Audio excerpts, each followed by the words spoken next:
Pero Víctor Gamboa.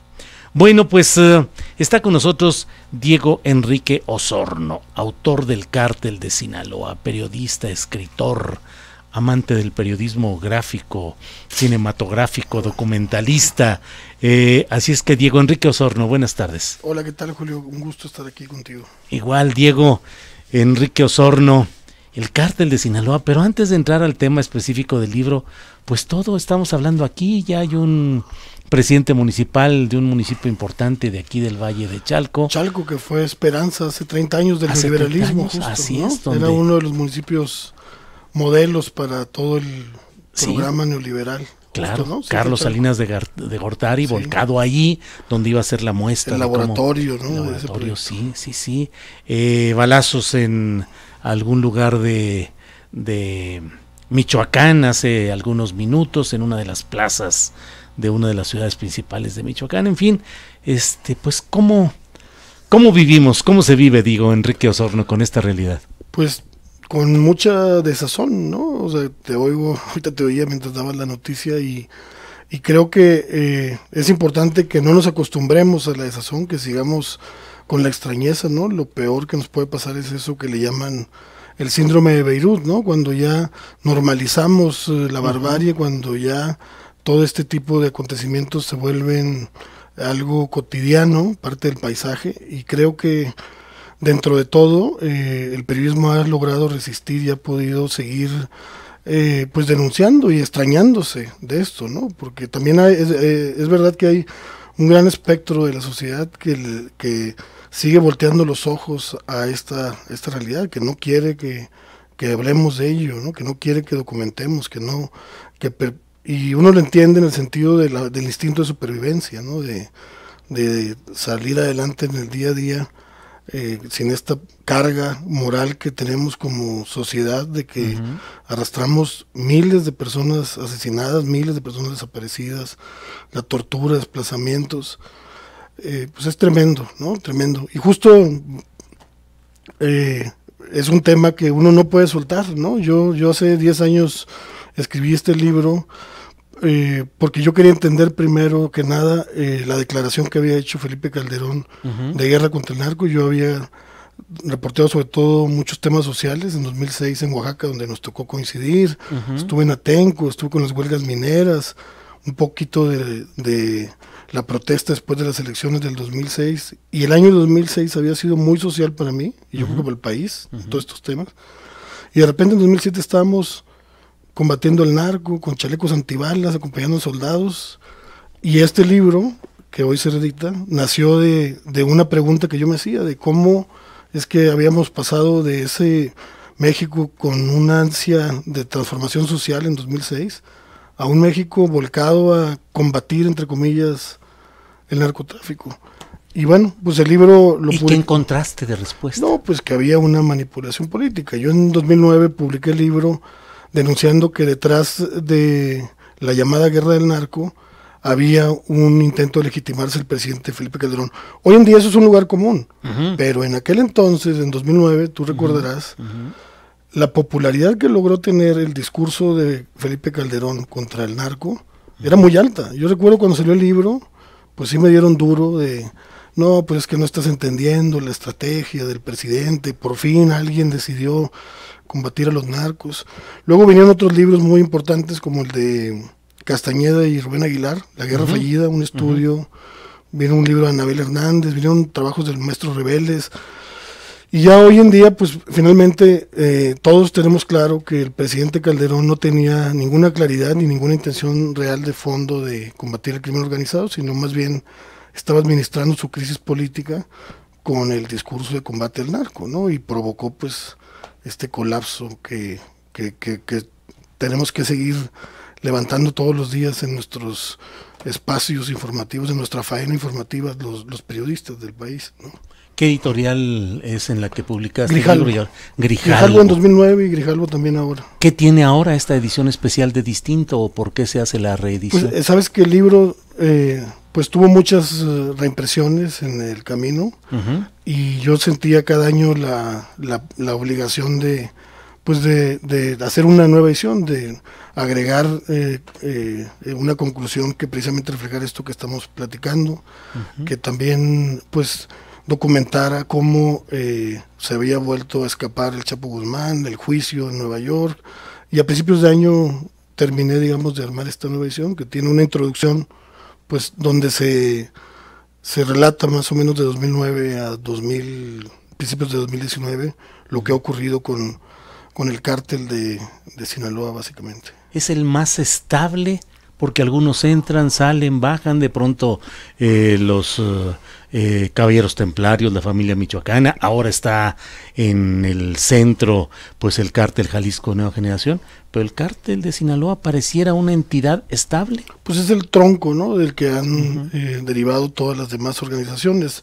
Así lo creó el Estado. O sea, yo cuando hablaba con Miguel Félix Gallardo para este libro, que él es pues precisamente uno de los fundadores del cártel de Sinaloa, es muy interesante cómo él cuenta la forma en la que se veía a sí mismo. No se veía como un enemigo del gobierno, sino más bien como un operador del gobierno.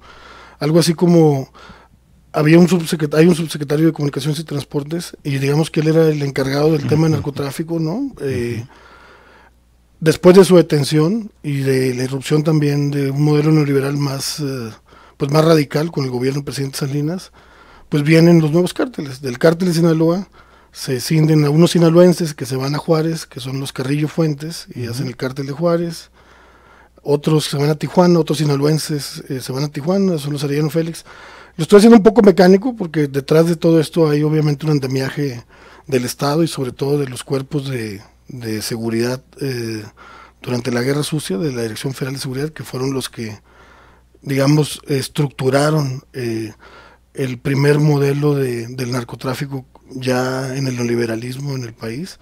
Pero sí, de ahí para acá, pues lo que hemos tenido es el neoliberalismo, el libre mercado al máximo, y solo queda como una organización de aquellas de los 90, consolidada en sus redes nacionales e internacionales, pues el cártel de Sinaloa, ¿no?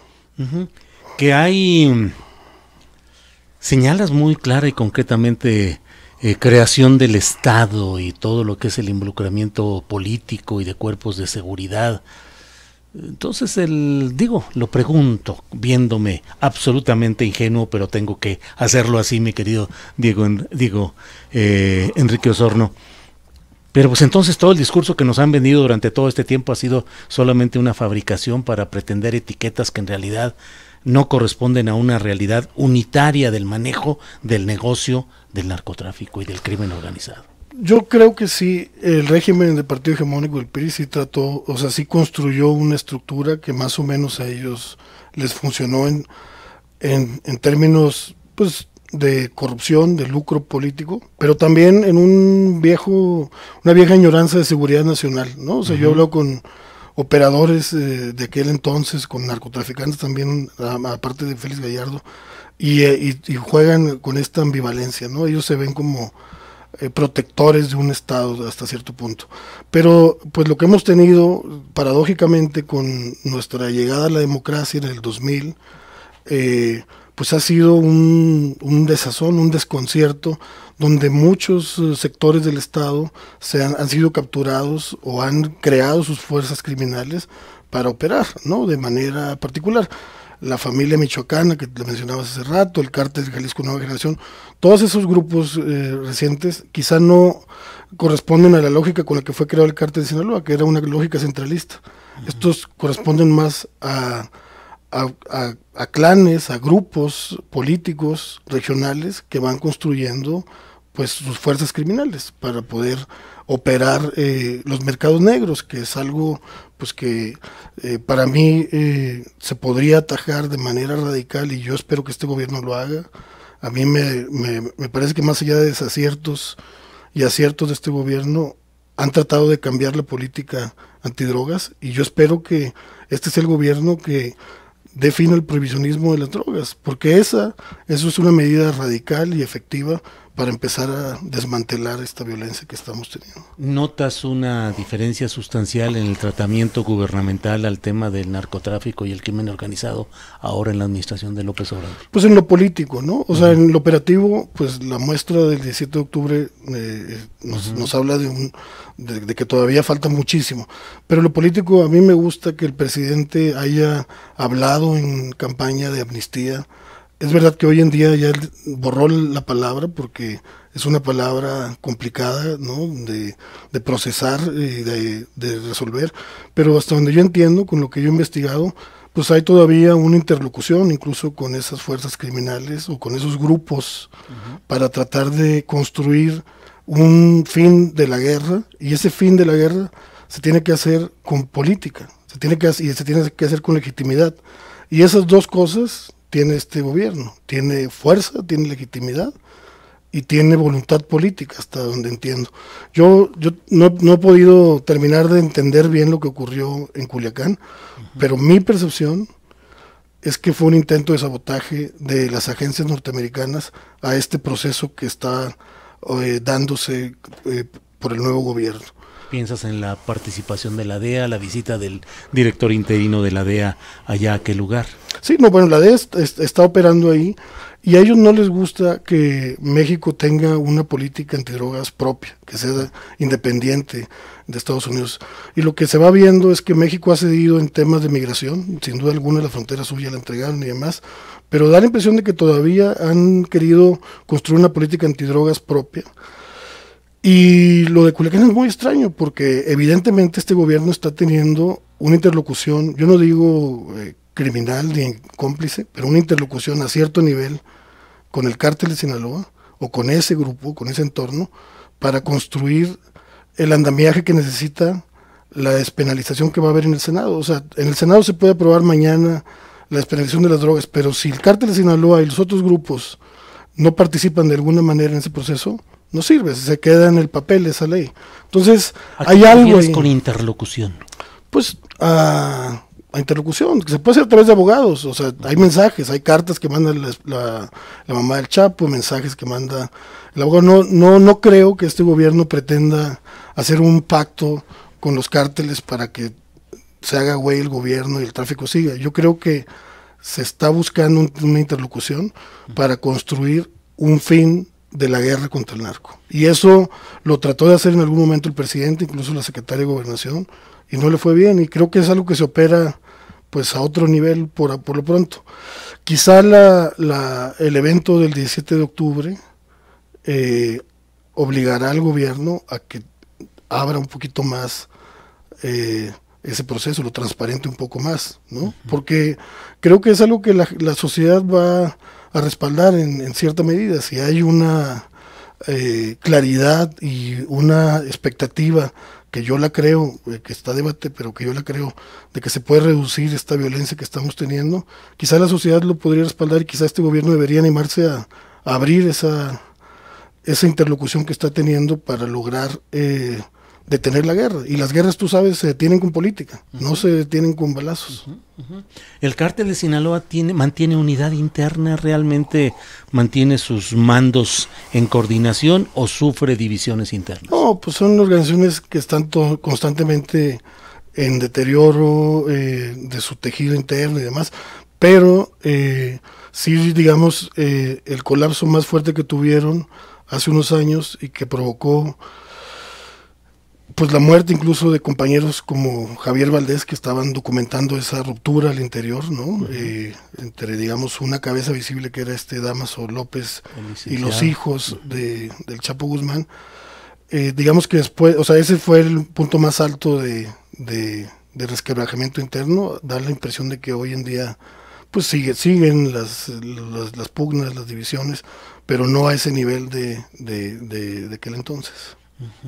Lo que planteas en este libro del Cártel de Sinaloa, de Editorial Grijalbo, que está en edición especial con agregados más actualizados, lo que plantea, lo que crees que el Cártel de Sinaloa puede significar es, así como fue el origen, el punto del que detonaron figuras, nombres, capos, políticas, expansión, podría ser también el punto de inflexión para cambiar la política de violencia que se ha tenido hasta ahora en este terreno. Sin duda alguna, o sea, yo tengo esa perspectiva con lo que me ha tocado reportear, con la gente que me ha tocado hablar, con lo que me ha tocado leer también de documentación histórica de archivos en México y de otros países.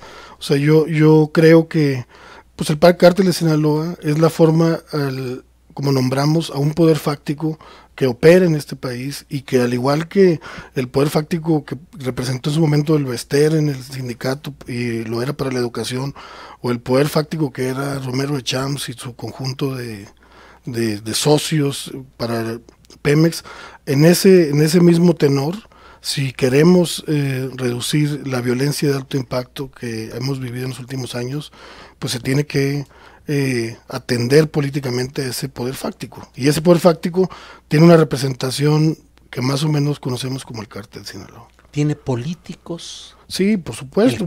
O sea, el Mayo es un político y diplomático de primer nivel, ¿no? Te voy a decir una cosa.